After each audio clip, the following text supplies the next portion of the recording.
नमस्कार, मैं सरिता सोनी और आप देख रहे हैं बीकेटी न्यूज 24। खबरों को विस्तार से जानने के लिए आइए चलते हैं खबरों की ओर। बीती रात आबकारी विभाग की टीम ने थाना बबीना क्षेत्र अंतर्गत बड़ोरा स्थित एक ढाबे पर छापा मारकर भारी मात्रा में एथेनॉल के साथ ही पेट्रोल व डीजल भी बरामद किया है। मौके पर ढाबा संचालक को गिरफ्तार किया गया, जबकि ढाबे का मालिक व उसका एक पुत्र फरार हो गए, जिनकी तलाश की जा रही है। आबकारी निरीक्षक की शिकायत पर थाना बबीना में मुकदमा दर्ज किया गया। जानकारी के मुताबिक बीती बुधवार की रात आबकारी निरीक्षक प्रवर्तन 1, झांसी प्रभार 1 मधुसूदन शुक्ल के साथ हासिम फारूकी, देवेंद्र गौतम, संगीता देवी, विनोद कुमार ने थाना बबीना क्षेत्र अंतर्गत बड़ोरा स्थित अमन ढाबे पर छापा मारा, जिससे वहां अफरा तफरी मच गई। ढाबे पर करीब 1700 लीटर एथेनॉल के साथ ही तलाशी में अवैध रूप से रखा करीब 1200 लीटर पेट्रोल व करीब 11,500 लीटर डीजल भी बरामद किया गया। बड़ोरा निवासी ढाबा संचालक कमलेश राय पुत्र राम बाबू राय को गिरफ्तार कर थाना बबीना में यूपी एक्साइज एक्ट की धारा 60, 1, 63, 72 तथा 318 बीएनएस के तहत मुकदमा दर्ज कराया गया। ढाबे पर अवैध रूप से भारी मात्रा में रखा गया पेट्रोल व डीजल जिला पूर्ति विभाग की टीम के सुपुर्द कर दिया गया। पुलिस फरार ढाबा मालिक राम बाबू राय व उसके एक पुत्र नितेश राय की तलाश कर रही है। आइए देखते हैं पूरी खबर। मैं संजय कुमार विद्यार्थी, सहायक आबकारी आयुक्त प्रवर्तन 1 झांसी यहाँ कार्यरत हूँ। सर, बमिया क्षेत्र में कल एक ढाबा पे शराब पकड़ी गई। आप लोग की टीम पहुंची वहाँ पर, किस प्रकार से पकड़ी गई और कहाँ की सूचना मिली आपको?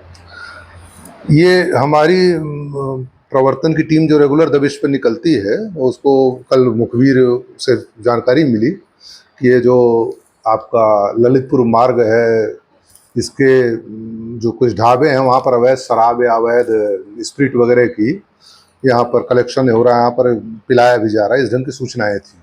इनको संज्ञान में लेकर के और हमारी प्रवर्तन टीम में, जिसमें कि आबकारी निरीक्षक मधुसूदन शुक्ला और स्टाफ हासिम फारूकी, देवेंद्र गौतम, संगीता देवी, विनोद कुमार आदि थे, ये लोगों ने ढाबों की सघन तलाशी लिया। उसी क्रम में एक अमन ढाबा है बड़ौरा बाजार में, थाना बबीना, उसकी जब तलाशी लिया तो वहाँ पर ढाबे पर इनको बड़े बड़े ड्रमों में, लगभग 9 ड्रम थे, जो कि अलग अलग कमरों में मिला करके कुल 1700 लीटर एथेनॉल बरामद हुए स्प्रिट। और इसके अलावा एक और कमरे में वहाँ पर ढाबे पर करीब 11,500 लीटर डीजल और करीब 1200 लीटर पेट्रोल भी पाया गया है। जो ढाबे का जो संचालक था कमलेश राय, उससे मांगे जाने पर कोई भी इस एथेनॉल के बारे में कोई भी उसके पास लाइसेंस या कोई भी अनुमति पत्र ऐसा नहीं था। फलतः उसको मौके पर गिरफ्तार किया गया। ढाबे के मालिक, वो तो उनका भी नाम अभियुक्त के रूप में दर्ज कराया गया है, राम बाबू राय और नितेश राय है। और स्थानीय थाने बबीना में इन सब अभियुक्तों के खिलाफ एक्साइज एक्ट और बीएनएस की धाराओं में अभियोग पंजीकृत किया गया है। ये जो डीजल और पेट्रोल की जो बरामदगी थी, इसके लिए डीएसओ से बात करके और जो एआरओ उनके होते हैं और सप्लाई इंस्पेक्टर रात को ही मौके पर पहुंच गए थे। स्थानीय पुलिस की टीम भी पहुंच गई थी, जनपदीय स्टाफ भी, हमारा क्षेत्रीय इंस्पेक्टर और जिला आबकारी अधिकारी भी मौके पर थे। तो ये सब एक सामूहिक कार्य किया गया और उसके बाद उसको सप्लाई विभाग वालों ने डीजल पेट्रोल के मामले को अपने हाथ में लिया और उनके खिलाफ कार्रवाई वो कर रहे हैं, उनके स्तर से हो रहा है। एथेनॉल वाले प्रकरण में हमारे स्तर से, हमारी टीम के स्तर से जो है कार्रवाई करते हुए एफआईआर दर्ज करा दी गई है। सर, जी केमिकल है जिससे लोगों को नुकसान पहुंचेगा, ये प्रथम दृष्टया जो उसने बयान दिया और जो हम लोगों ने परीक्षण किया है, इसमें लगभग 97% से ज़्यादा अल्कोहल है, लगभग प्योर अल्कोहल ही समझिए, एथेनॉल है। एक और भी एंगल से हम इसको देख रहे हैं, चूँकि उसमें अलग अलग डब्बों में है कि इसमें क्या मिथाइल का भी हो सकता है, उसका भी परीक्षण करा रहे हैं। जो भी रिपोर्ट आएगी उसके हिसाब से कार्रवाई होगी, क्योंकि फाइनली रिपोर्ट तो थाने में एफआईआर हो गई है, तो ऑफिशियली उसका परीक्षण उन्हीं के लेवल से होगा फर्दर। तो जो भी अगर उसमें जो संदिग्ध आधार पर जो एथेनॉल को जो हमने पकड़ा हुआ है, उसमें जो भी रिपोर्ट आएगी वो धाराएं उस हिसाब से जुड़ जाएंगी। सर, जो टीम ने इतनी बड़ी सफलता हासिल की है, क्या उनको कोई पुरस्कार राशि मिलेगी सर? निश्चित तौर पर टीम के अच्छे कार्य करने वाले जो हमारे स्टाफ हैं, इनके लिए उनको पुरस्कृत या कम से कम प्रशस्ति पत्र के लिए उच्चाधिकारियों को अवगत कराया जाएगा, उनसे अनुरोध किया जाएगा। जानकारी नहीं मिली कैसे? नहीं, सर्किल को अब ये मैं तो जिले वाले बता सकते हैं बेहतर ढंग से, लेकिन है कि ये जानकारी जो मुखबिरी थी ये प्रवर्तन के द्वारा थी। बाद में उनसे संपर्क करके उनको मेरे स्तर से मेरे द्वारा भी कहा गया था, प्रवर्तन के सॉरी जो क्षेत्रीय निरीक्षक उनसे बात की गई थी, मेरे द्वारा अपने डिप्टी कमिश्नर साहब को भी अवगत कराया गया था तत्समय तत्काल ही। और वो मौके पर क्षेत्रीय आबकारी निरीक्षक भी मौके पर पहुंचे थे, उनका स्टाफ भी था, जिला आबकारी अधिकारी मौके पर थे। एक टीम के रूप में काम किया गया है। वो पहले किसी को जानकारी हो जाती है और कई रेड हमारी विंग नहीं, वो भी हैं हमारे, उनके कोई बहुत कार्य में कोई बहुत अंतर नहीं है। जो ढाबे वाले हैं क्या सत्ताधारी नेता हैं या राजनीति जुड़े हुए हैं सर? अब एक्चुअली वहाँ पर कई ढाबे हैं, आप लोगों को तो मालूम होगा कि उस रूट पर कई बड़े बड़े ढाबे हैं और जहाँ पर कि अच्छी खासी गाड़ियों का जमावड़ा होता है, जहाँ पर कि पीने की भी शिकायतें प्राप्त होती है और हमारा स्टाफ जो है नियमित तौर पर उन जगहों की तलाशी लेता रहता है। तो वो और सब बड़े आदमी निश्चित तौर पर हैं, बड़े बड़े ढाबे हैं तो निश्चित तौर पर बड़े होंगे। अब एक जानकारी ये भी आई है कि इनमें से जो अभियुक्तों के जिनके खिलाफ मुकदमा कायम किया गया जिनकी क्रिमिनल हिस्ट्री है, वो भी हम ललितपुर से मंगवाने का प्रयास कर रहे हैं। अगर सारी चीज़ें आ जाएगी तो इनके विरुद्ध गैंगस्टर एक्ट और अन्य भी धाराओं में जो भी आगे होगा कार्रवाई कराई जाएगी।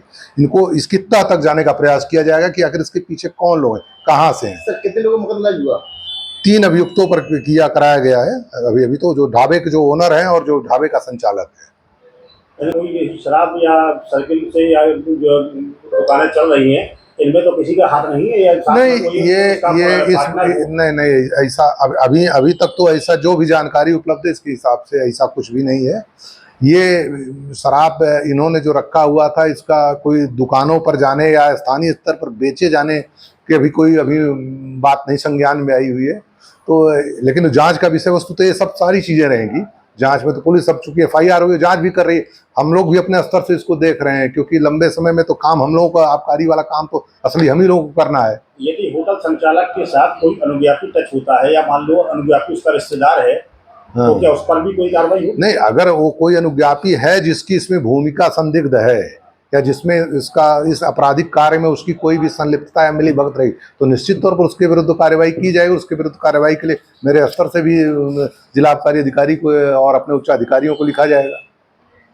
बाजार में एक्चुअली ये कोई भी बरामदगी जो अवैध रूप से की जा रही, चाहे एथेनॉल की बरामदगी हो, चाहे डीजल और पेट्रोल की, राजस्व की क्षति तो उसमें अपने आप होती है। राजस्व तो जो चीजें जिस पर सरकार की ड्यूटी लगी हुई है, जिस पर सरकार का टैक्स लगा हुआ है, अगर वो टैक्स का भुगतान नहीं किया गया और चोरी की गई है, पहले 2 चीजें, एक तो वो होता है, दूसरी चीज अवैध रूप से अगर कोई रखता है तो उससे कोई भी दुर्घटना होने की संभावना भी रहती है। ये जो पदार्थ बरामद किया गया है इसको एक नियम कानून के तहत और पूरी लाइसेंस के साथ किसी व्यक्ति को या किसी भी डिस्टिलरी को या किसी भी लाइसेंस को दिया जाता है। सर इसको किस प्रकार से यूज करते थे सर? किस प्रकार से क्वार्टरों में, बोतलों में किस प्रकार से बनाते थे सर? नहीं, ये उनके यहाँ ड्रमों में पाया गया है। ये उन्होंने ड्रम में स्टोर करके रखा हुआ। उन्होंने बताया कि जो मध्य प्रदेश और महाराष्ट्र से उधर से आने वाले टैंकर्स आते हैं उनसे वो लिया है। चूंकि उसने अपने बयान को बार बार बदला है, हम लोगों के सामने पहली बार कुछ और